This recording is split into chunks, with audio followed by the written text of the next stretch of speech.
ஒரு அக்கா வந்து எனக்கு கிளிநொச்சியிலேருந்து கோல் எடுத்தாங்க. கோல் எடுத்த உடனே நான் உடனே அவங்களோட பேசினேன். அவங்களோட பேசி அவங்களோட நிலவரத்தை பற்றி கேட்டுருந்தேன். அப்புறம்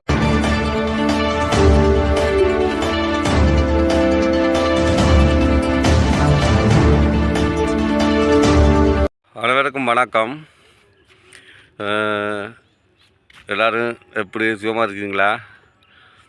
என்னென்னு சொன்னால், கிளிநொச்சியில் வந்து ஒரு அம்மா வந்து யாரும் ஒருத்தரும் இல்லையாம், உங்களை கை விட்டுத்தாங்களாம், இப்படி சாப்பாட்டு கஷ்டம்னு சொல்லி ஒரு அக்கா வந்து எனக்கு கிளிநொச்சியிலேருந்து கோல் எடுத்தாங்க. கோல் எடுத்த உடனே நான் உடனே அவங்களோட பேசினேன். அவங்களோட பேசி அவங்களோட நிலவரத்தை பற்றி கேட்டுருந்தேன். அப்புறம் வந்து அம்மா வேணுடா தொலைபேசி விடாக கதைச்சிருந்தாங்க. இப்போ நான் அந்த செக் அவுட்டை போடுறேன், வாங்க பார்த்துட்டு வாங்க. அந்த கதைச்ச ஃபோன் கதைச்ச செக் அவுட், இப்போ அந்த அக்கா எடுத்த கோல் எடுத்த செக் அவுட் நான் இப்போ போடுறேன், அதை பார்த்துட்டு வாங்க. வணக்கம் அண்ணா. வணக்கம். நாங்கள் கிளிநொச்சியிலேருந்து கதைக்கிறோம். அந்த டிக்டாக் ஐடியில என்ன ஒரு கனடா அண்ணன் உதவி செய்யறேன்னு போட்டிருக்கு. அதுல நாங்க உள்ளுக்கு உடந்து பார்த்தா இந்த நம்பர் தான் இருந்தது. நீங்களா அதை செய்றீங்க? நாங்க கிளிநொச்சில இருந்து கலைக்கிறோம்னா அப்படி எங்களுக்கு பக்கத்துல ஒரு அம்மா இருக்கிறா. அவ தனியத்தான் மனுஷன் இல்ல, மழை தானே. அப்ப ஒரு வீட்டை இருந்தவா அனுப்பி விட்டுட்டீங்கன்னா அப்ப எனக்கு 3 பிள்ளைன்னு நான் வேலையை போறதுக்கு போன் இல்ல. அவ பிள்ளைகளும் இல்லைன்னா தனியதான் இருக்கிறா. அப்ப அவாக்கு கண்ணும் இப்ப பார்வையில இருந்துச்சு 65 வயசு. அப்ப தனக்கு இயன்ற உதவி செய்ய சொல்லி கேட்கிறா. அப்ப இந்த போன்ல தான் நம்ம அந்த இதுல உதவி செய்யறாக்கு இந்த நம்பரை பார்த்து எடுத்து கேட்கிறா. அப்ப இது வரைக்கும் ஒரு தருமே செய்யல அவாக்கு. கூட போய் செய்யறாங்க, ஒன்றுமே அது இன்னும் செய்யலன்னா செய்யல. அடுத்து செய்யலன்னா வீடியோ எடுத்து போடுங்களேன். நீங்க செய்யல நான் அம்மா கலைஞ வந்துட்டு உலக இல்லை ஐயா ஒருத்தர் இதுமில்லை. நான் ஒரு மண்ணு வந்த காய்ச்சலும் சாப்பிடவே இல்லையா காய்ச்சல் ரெண்டு கண் கூட கண் ஆபரேஷன் 2 கண்ணும் தாக்கப்பட்டுடுது. ஒன்றுக்குமே இல்லையா ஐயா. ஒரு ரொம்ப இருக்கிறேன் ஐயா. அதுதான் நான் வந்த இடத்துல இருக்கு சண்டவா சொல்லி அவதான் சாப்பாடு தாரதும் இதாகவும் பாவம் கஷ்டமாவாக்கு 3 பிள்ளையால் எனக்கு என்ன என்ன இடத்துக்கு போகணும், என்னென்ன போடணும் இல்ல. நீங்க அவங்க செய்யலண்டா அதுல நீங்க எடுத்து போடலாம் தானே. இல்ல போட்டா உங்களுக்கு கிடைச்சிருந்தானே. இப்ப அதாவது உதவி செய்வாங்க. நான் இப்ப மட்டக்களப்பு தானே. இப்ப நான் டிஸ்டர்ப் பண்ண எந்த ஐடியில போடலாமா? நான் பெரிய போன் இல்ல. பெரிய போன் இல்லாட்டி என்ன செய்யறதுக்கு? பெரிய போன் முக்கியமா வேணும் இப்ப. அப்ப நாங்க இங்க இருந்து உங்களுக்கு அனுப்புனா நீங்க வீடியோ எடுத்து உங்களுக்கு அனுப்புவீங்களா? நான் அனுப்புவேன். சாப்பாடு அம்மாவுக்கு இந்த உதவியை செய்து விடுங்க அம்மையா பாவம். சாப்பாடு ஆச்சு அம்மாவுக்கு. சாப்பாடு தானா கஷ்டம். இந்த கண் பார்வையும் இப்ப போயிட்டுது. அது ஆபரேஷன் செய்ய சொல்லி அவ போவோம் இல்ல. நானும் 3 பிள்ளை நான் வேலையை போய் தான் பாக்குறேன். வெறும் வேலையை பெருசா போறேன் இல்ல கஷ்டம். அப்ப என்ன பானை கொடுத்துருக்கேன் அவாக்கு.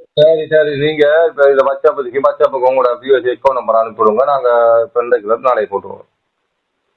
சரி, நான் வீடியோ எடுத்து போடுறேன் உங்களுக்கு. அவங்க ஓகே ஓகே ஓகே ஓகேண்ணா, தேங்க்யூ. இப்போ அந்த செக்கோட்டை நீங்கள் பார்த்துருப்பீள். என்னென்னு சொன்னால், அந்த அம்மா வந்து என்னோடய கதைச்சின் போடு சாப்பாட்டுக்கு தான் கேட்குறாங்கண்ணே. இல்லைன்னு சொல்லக்கூடாது. எப்படியாவது பார்த்து அவங்களுக்கு முடிஞ்சா, அதாவது நம்மளோட கையில் இருந்தால் தான் நம்ம கொடுக்கலாம், இல்லாட்டி நம்ம இந்த வேண்டும்.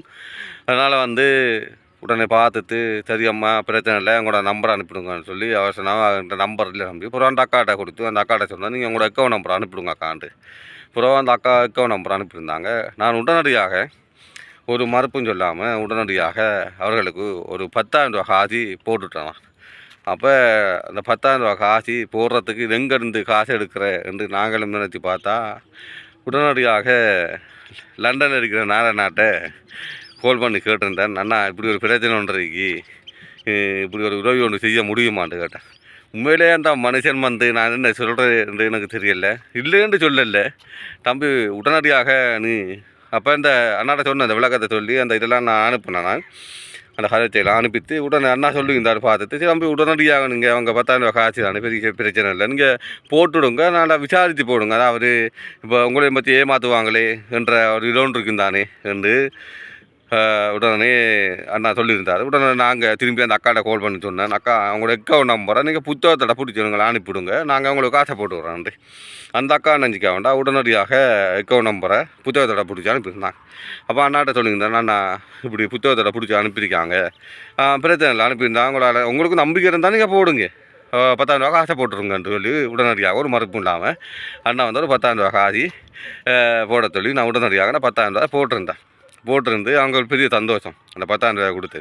அப்போ இந்த உதவி எங்களுக்கு ஏற்பாடு பண்ணி தந்த லண்டனில் இருக்கிற நான் வந்து பல லட்சம் ரூபாயை உதவி எங்களுக்கு செஞ்சு கொண்டு வருகின்றார். அந்த வகையிலே நாங்களும் என்ன செய்ய எங்களுக்கு இல்லை கஷ்டப்பட்ட மக்களும் கிடைக்கும், நாங்கள் அவங்களுக்கு உதவி செய்கிறதுக்கு தான் நாங்கள் அந்த உதவிகளை செஞ்சு கொண்டு வருகிறேன். அதனால் இந்த உதவி ஏற்பாடு பண்ணி தந்த லண்டனில் இருக்க நானாகவும் ரொம்ப நன்றி. மறக்க முடியாத ஒரு வாழ்க்கையை உண்மையிலே நீங்கள் அந்த உதவி செஞ்சீங்க. அந்த அம்மாவுக்கு வந்து கிளிநொச்சிக்கு அந்த காசை நான் 10,000 போட்டு உடனடியாக அவங்க வீடியோ எடுத்து அனுப்பித்தாங்க. அந்த அந்த காசை வந்து அந்த அக்கா வந்து அந்த அம்மாவோட கையில் ஒப்படைக்கிறாங்க. அந்த வீடியோனை உடனடியாக அனுப்பினவங்க. அனுப்பிட்டு அந்த காசை உடனே போய் பேங்க்குக்கு போய் அந்த காசை எடுத்து போட்டு உடனடியாக அந்த காசை அந்த அம்மாட்ட கொடுத்து போட்டு உடனடியாக அந்த காசை அனுப்பின அண்ணாவுக்கு வந்து ஒன்று சொல்லணுமே சொல்லி அப்போ வீடியோ எடுத்து அனுப்பிடுங்கன்னா உடனடியாக அந்த வீடியோ எடுத்து அனுப்பித்தாங்க. அப்போ லண்டனில் நான் ரொம்ப நன்றி. நான் வந்து பல உதவிகள் எங்களோடு செய்கிறதுக்கு ஆயத்தமாக கொண்டிருக்கிறான். இருந்தாலும் உண்மையிலே அவர்கள் வந்து ஒரு நோயும் இல்லாமல் சந்தோஷமாக வாழ வேண்டும் என்று நாங்கள் இறைவனிடம் கேட்டுக்கொண்டு, ஆனால் உண்மையிலே இந்த புலம்பெயர்ந்த நாளில் வசிக்கும் உறவுகள் வந்து உண்மையிலே எவ்வளோ கடன்பட்டு எவ்வளோ துன்பப்பட்டு எவ்வளோ அனுபவப்பட்டு எவ்வளவு கஷ்டப்பட்டு வெளிநாடு போய் அதில் கடன் கட்டி வீடு வளவு எடுக்கணும், அதை எடுக்கணும், இதை எடுக்கணும், இங்கே பட்ட கடனை இருக்கணும் என்று சொல்லி இதில் இல்லை இஞ்சால வந்து நாங்களும் பட்ட கஷ்டங்களை படக்கூடாது உடனடியாக அவங்க உழைக்கிற பணத்தில் வந்து மிச்சம் பிடிச்சி எங்களை போல நாங்கள் உதவி செய்கிற ஆக்களை நம்பி எங்களுக்கு அந்த காசை அனுப்பி நாங்கள் அந்த மக்களுக்கு உதவி செஞ்சு கொண்டு வருகிறேன். உண்மையிலே எல்லா மனுஷர்களும் நோடு பழகுன அன்பும் பாசம் இருந்தாலும் உண்மையிலே இந்த 1000ல் ஒன்று என்னென்னு சொல்கிற அந்த வேர்வை சிந்தி கஷ்டப்பட்டு உழைச்சி அந்த பணங்களை எவ்வளவு எடுத்து கஷ்டப்பட்டுருப்பாங்க உழைக்கிறதுக்கு. அப்போ பாருங்கள், கிளிநொச்சியிலிருந்து அந்த அம்மா கால் பண்ணி சாப்பாட்டுக்கு கஷ்டம் மட்டும் கேட்கக்குள்ள உடனடியாக இல்லைன்னு சொல்லாமல் அந்த உதவியை செஞ்சுன்னு சொன்னால் அது மனுஷன் என்று சொல்ல முடியாது, கடவுள். அது கடவுள் தான். இருந்தாலும் ரொம்ப அந்த உதவி செஞ்சதுக்கு நான் ரொம்ப நன்றி. இந்த புலம்பெயர்ந்த நாளில் இருக்கிற உறவுகள் கஷ்டப்பட்டு தான் அவர்கள் இந்த இலங்கைக்கு இந்த பாதிக்கப்பட்ட மக்களுக்கு உதவி செஞ்சு வருகிறார்கள். அவர்களும் நோயும் இல்லாமல் அந்த இடத்துல வாழணும், வாழ்ந்து அவர்களை கஷ்டங்களை தீர்த்தி இறைவன் வைக்கணும் என்ற நம்பிக்கை எங்களுக்கு இருக்குது. ஆனால் வைப்பார். ஆனால் அவங்க பட்ட கஷ்டங்களை துன்பங்கள் எல்லாம் இழந்துதான் வெளிநாடு போனவங்க.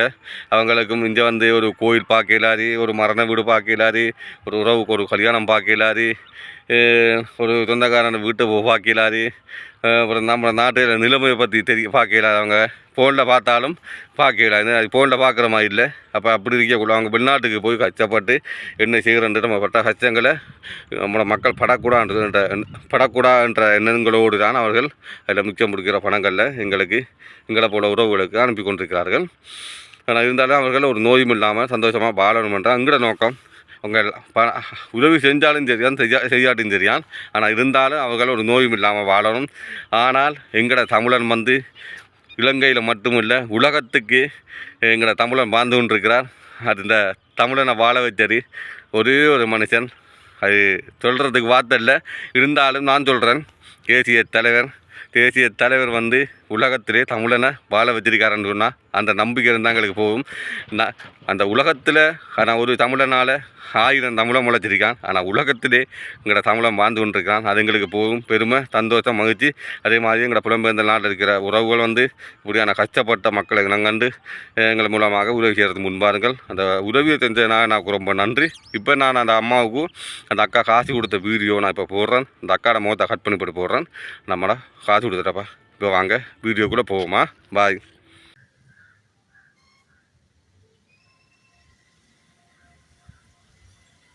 நான் இங்கே கிளிநொச்சி ஜேந்திராவில் இருக்கிறேன். நான் 3 பிள்ளைகள். எனக்கு கஷ்டம், நான் வேலையை போய் தான் நான் பிள்ளைகளை வளர்க்குறேன். அவைக்கே படிப்புக்கே சரியான கஷ்டம். நான் அப்போ இந்த அம்மா பக்கத்தில் இருக்கிறா, அவள் சாப்பாட்டு பிரச்சனைன்னு வந்து எனக்கு சொன்னவா. அப்போ நான் ஏழைகளின் நண்பன் கண்ணன் தம்பி ஊடாக லண்டனில் வசிக்கும் நாதன் அண்ணாவிட்ட இந்த உதவியை கேட்டுனாங்க. அவர் உடனடியாக 10,000 ரூபா காசு அனுப்பியிருக்கிறார் இந்த அம்மாவுக்கு. அந்த காசை கொடுக்குறேன். இந்த காசு கொடுத்த அண்ணா 2 பேருக்கு நன்றி. அம்மா கண்ணனுக்கும் நாதனுக்கும் நன்றி, உதவி செய்ததற்காக நன்றி.